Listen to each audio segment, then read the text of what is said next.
दोस्तों अब आ रहे हमारे मालीराम भाई निवासी फटवा।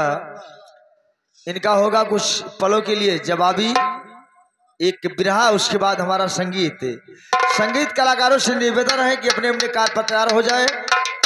समय हो चुका है, बस 30 मिनट का हमारा इनका जवाब सवाल होगा, उसके बाद हमारा संगीत चलेगा। मालीराम भाई मंच पर पहुंचे और ननके भाई दूध का हवा बोली सुनाया जाएगा, उसके बाद हमारा जवाबी बिरहा। हेलो हेलो हेलो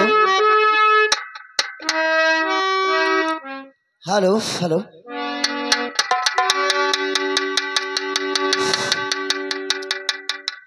हेलो इहो कि हमें तकबो।